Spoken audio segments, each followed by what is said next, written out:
Hər vaxtınız xeyir dostlar.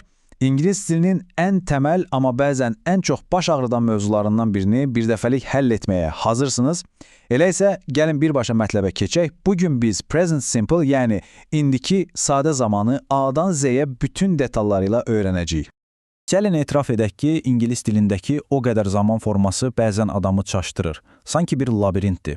Amma heç narahat olmayın, çünki bugünkü izahımızdan sonra present simple sizin üçün ən asan mövzulardan birinə çevriləcək və özünüzü qat-qat daha inamlı hiss edəcəksiniz. Yaxşı, bəs nədir bu present simple? Adından da göründüyü kimi əslində çox sadədir. Bu zamanı biz vərdişlərimizi, yəni hər gün, hər həftə təkrarladığımız işləri ifadə etmək üçün istifadə edirik. Məsələn, mən hər səhər çay içirəm və ya yer kürəsi günəş ətrafında fırlanır kimi heç vaxt dəyişməyən ümumi həqiqətləri demək üçün. Okey, gəlin işin təməlindən, yəni binanın bünövrəsindən başlayaq. İlk növbədə görək təsdiq cümlələri, yəni normal standart cümlələri necə qurmaq lazımdır. Baxın, formula bundan sadə ola bilməzdi. Sadəcə mübtəda, yəni cümlənin qəhrəmanı və onun gördüyü iş, yəni feil. Bu qədər. I work, you read, we learn. Amma bilirsiniz ki, İngilis dilində həmişə balaca bir amma olur, elə deyilmi? Və budur o məşhur amma. İngilis dilinin ən qızıl qaydalarından biri.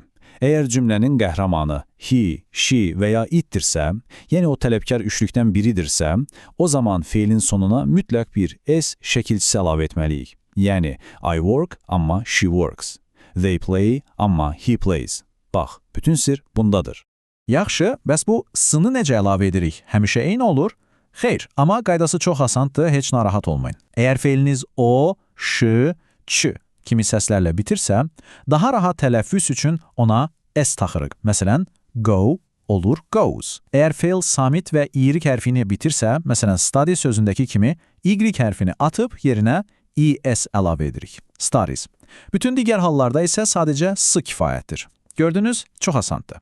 Təsdiq cümlələr, deməli artıq cibimizdədir. İndi gəlin bir səviyyə yuxarı qalxaq və cümlələrimizə biraz hərəkət qataq. Onları suala və inkara çevirməyi öyrənək. Bu hissədə düşündüyünüzdən qat-qat asan olacaq.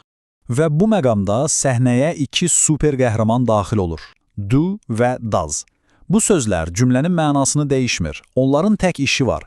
Bizə yox deməyə və sual verməyə kömək etmək. Onlar bizim köməkçilərimizdir. Bir şey etmədiyimizi demək istəyiriksə, I, you, we və they üçün do not ya da daha çox danışıqda istifadə olunan qısa formasıyla don't işlədirik. Məsələn, they don't understand. Bəs bizim o tələbkar üçlük, yəni he, she, it. Onlar üçün yenə xüsusi bir qayda var. Bizim do köməkçisi həmin o s şəkilçisini götürür və olur does. Yəni, he does not və ya qısaca doesn't. Məsələn, she doesn't like coffee. Baxın, bura çox diqqət edin. Bu bəlkə də ən vacib qaydadır. Does və ya doesn't cümləyə daxil olanda bir növ maqnit kimi feildəki hissəsi öz üzərinə çəkir. Beləliklə, əsas feilimiz rahat nəfəs alır, təmizlənir və öz orijinal məstər formasına qayıdır. He works, amma he doesn't work. Əsla və əsla he doesn't works deməyin. Bu səhvə yol verməyin. Bu nümunədə hər şey necə də aydındır. Sualda da eyni hekayə təkrarlanır. Does cümlənin başına keçərək sualın rəhbərliyini alar və yenə də feildəki s-sını özü ilə aparır. Ona görə də works yenidən work olur. Çünki cümlənin s yükünü artıq does daşıyır. Yaxşı, quruluşu, formulaları mükəmməl öyrəndik. Amma əsas sual budur. Bütün bunları biz real həyatda nə zaman istifadə edəcəyik? Axı qrammatikanı öyrənməkdə məqsəd real həyatda danışmaq və yazmaqdır, elə deyil. Gəlin present simple-ın ən sevdiyi 4 vəziyyətə baxaq. Birincisi, bizim vərdişlərimiz və gündəlik etdiyimiz işlər. İkincisi, dəyişməyən faktlar və ümumi həqiqətlər. Üçüncüsü, qatar, avtobus, dərs kimi cədvələ salınmış hadisələr. Və nəhayət, uzun müddət dəyişməyən vəziyyətlər, məsələn, yaşadığımız yer. İndi gəlin hər birinə canlı nümunələrlə baxaq ki, tam aydın olsun. Birincisi, vərdişlər. Məsələn, bu cümlə bir çoxumuzun səhər rutinini ifadə edir, deyilmi? Mən adətən səhərlər qəhvə içirəm. Bu, tez-tez təkrarlanan bir hərəkət olduğu üçün burada present simple istifadə etməliyik. Sonra gəlir dəyişməz həqiqətlər, yəni müzakirəyə açıq olmayan elmi faktlar. Su 100 dərəcədə qaynayır. Bu, dünyanın harasına geçsəniz gedin, dəyişməyən bir qanundur. Buna görə də həmişə present simple ilə deyilir.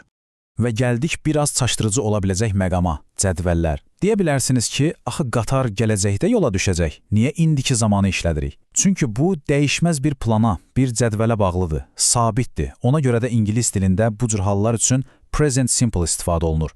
Qatar 8:30-da yola düşür. Beləliklə, nəzəriyyə hissəsini uğurla başa vurduq. İndi isə keçirik ən vacib hissəyə.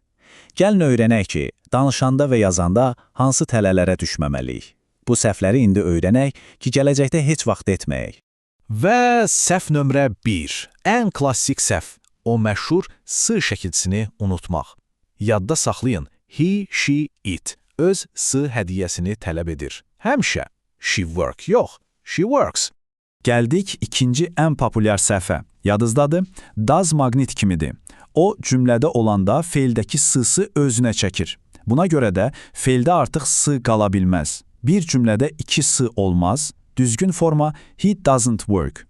Eynilə bu qayda suallar üçün də keçərlidir. Əgər sualın başında does varsa, deməli əsas feilimiz tamamilə sərbəstdir. Heç bir şəkilçiyə ehtiyacı yoxdur. Doğru sual belə səslənməlidir. Where does she work? Works yox.